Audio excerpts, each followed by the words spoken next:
इसके बाप का हिंदुस्तान है? क्या इनके बाप दादाओं ने इस आज़ादी में हिस्सा लिया था?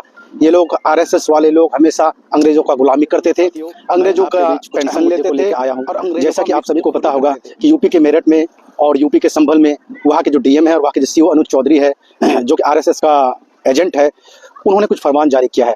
उन्होंने मुसलमान के लिए आदेश निकाला है कि अगर आप जुमे के दिन, अलविदा जुमे के दिन सड़क पे या फिर घर के छतों पे नमाज पढ़ेंगे तो आपके ऊपर कार्रवाई होगी, आपके ऊपर केस होगा, आपको उसके लिए पासपोर्ट भी आपका जब्त हो सकता है, आपका ड्राइविंग लाइसेंस भी कैंसिल किया जाएगा। साथियों, मैं ये कहना चाहता हूँ, ये अनुज चौधरी और ये डीएम जो है वहाँ के, ये लोग कौन होते हैं? क्या इसके बाप का हिंदुस्तान है? क्या इनके बाप दादाओं ने इस आज़ादी में हिस्सा लिया था? ये लोग आरएसएस वाले लोग हमेशा अंग्रेजों का गुलामी करते थे, अंग्रेजों का पेंशन लेते थे और अंग्रेजों का मुखबिरी करते थे। लेकिन इनकी जो औलाद है, चाहे डीएम के शक्ल में हो, एसपी के शक्ल में हो, या अनुज चौधरी के शक्ल में हो, या योगी के शक्ल में हो, ये लोग हर रोज मुसलमानों पे ज्यादती कर रहा है। आप सभी को जानकर आप सभी को इस चीज के बारे में पता होगा कि जब कावड़ यात्रा होता है तो हिंदू सड़कों पर निकलते हैं, वहाँ उन लोग पे फूल बरसाया जाता है। जब दुर्गा पूजा होता है, जब किसी भी तरह का पूजा होता है, सारे हिंदू लोग सड़क पे उसको मनाते हैं, हम लोगों को उससे कोई प्रॉब्लम नहीं होता है। जब होली होता है, सड़क पे लोग होली खेलते हैं, हमें उससे भी प्रॉब्लम नहीं होता है। तो आखिर क्या मानसिकता हो गई है देश के आरएसएस के हिंदुओं के और कट्टरवादी हिंदुओं के, और खास करके अफसरशाही से और बीजेपी सरकार वालों का, कि जहां भी मुसलमान है और खास करके शहरी इलाका में रहते हैं जहां कम तादाद में है, वहां ये लोग इस तरह का फरमान जारी करते हैं। वो लोग मुसलमानों को परेशान करने के लिए, उन पर अत्याचार करने के लिए तरह तरह के हथकंडे अपना रहे हैं। हर जगह देश में, आपको हरियाणा में पता होगा कि वहाँ बकरीद का छुट्टी कैंसिल कर दिया गया है। हम लोग किस हिंदुस्तान में रह रहे हैं?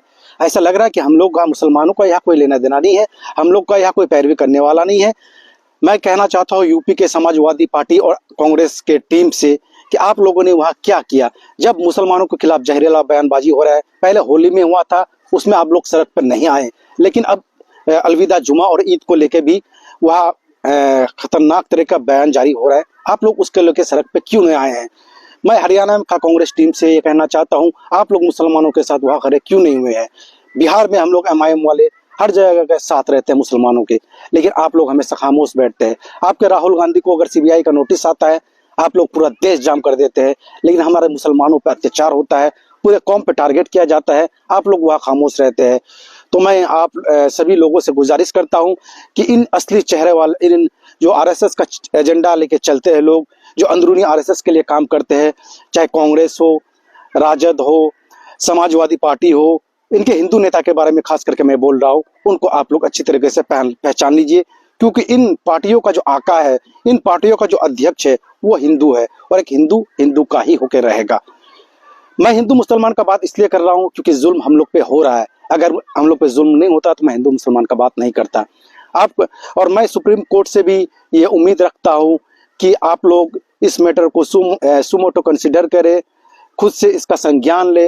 आपको पता होगा कि इस तरह का जो देश में माहौल चल रहा है, ये कम्प्लीटली हमारा कॉन्स्टिट्यूशन के आर्टिकल 14, आर्टिकल 25, आर्टिकल 26, आर्टिकल 29 और आर्टिकल 13 का वायलेशन हो रहा है। साथ ही साथ आर्टिकल 19 का भी वायलेशन हो रहा है, freedom of speech and expression को रोक के। तो मैं सभी लोगों से गुजारिश करता हूं कि इस मुश्किल घड़ी में यूपी के मुसलमानों के साथ आप लोग खड़े रहिए, अपने तरीके से प्रोटेस्ट कीजिए। खुदा हाफिज।